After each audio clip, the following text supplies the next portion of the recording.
Iran का drone मचाएगा तबाही।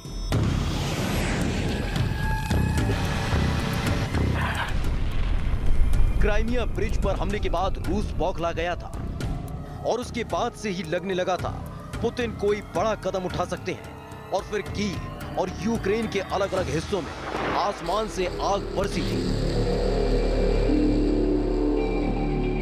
एक के बाद एक कीव मिसाइल दागी गई थी और पूरे कीव में तबाही का मंजर देखा जाने लगा था। रूस का दिमाग और ईरान का घातक हथियार शामिल था, जिसने देखते ही देखते चंद घंटों के अंदर यूक्रेन में बर्बादी की दास्तान। एक बार फिर से मचेगी तबाही। ईरान दे रहा ड्रोन चलाने की ट्रेनिंग।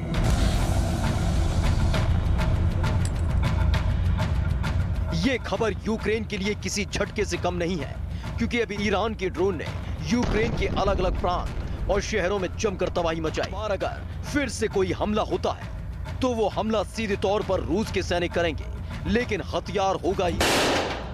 यानी ईरान के ड्रोन से रूस के सैनिक यूक्रेन पर हमला कर सकते हैं। ईरान की रेवोल्यूशनरी गार्ड को सबसे खूंखार माना जाता है और वही रेवोल्यूशनरी गार्ड रूस पहुंच चुके हैं। और पर तो नहीं, लेकिन पर्दे के पीछे रहकर रूस को मदद पहुंचा रहे हैं। इसमें सबसे बड़ी मदद है वो ड्रोन जिसे किलिंग मशीन, जो पलक झपकते ही पूरा का पूरा इलाका और शहर को तबाह करने की ताकत रखते हैं। ऐसे में ईरान अब रूस के सैनिकों को उसी ड्रोन की, जिससे आने वाले वक्त में जरूरत पड़ने पर अपने हिसाब से पुतिन इस किलिंग मशीन का इस्तेमाल कर सके।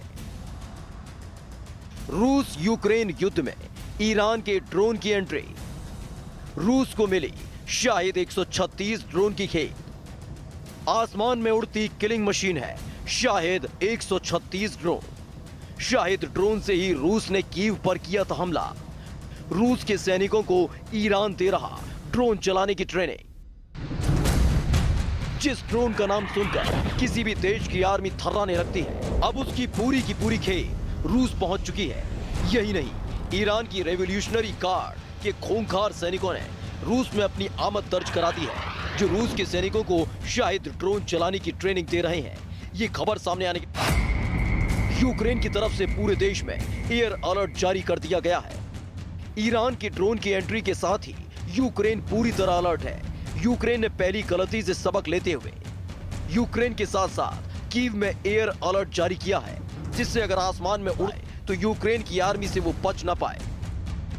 क्योंकि कीव पर जब रूस की तरफ से हमला हुआ था, उस वक्त शाहिद ड्रोन से ही रूस ने तबाही मचाई थी, जिसमें कीव के साथ शहरों में जमकर मिसाइल दागी गई थी। एक तरफ ईरान की एंट्री की खबरें सामने आई, तो वहीं ईरान की तरफ से साफ किया गया है कि यूक्रेन में पिछले दिनों जो हमला हुआ, जो तबाही मचाई, हाथ नहीं है उसके ड्रोन से किसी भी तरह का हमला यूक्रेन में नहीं हुआ है।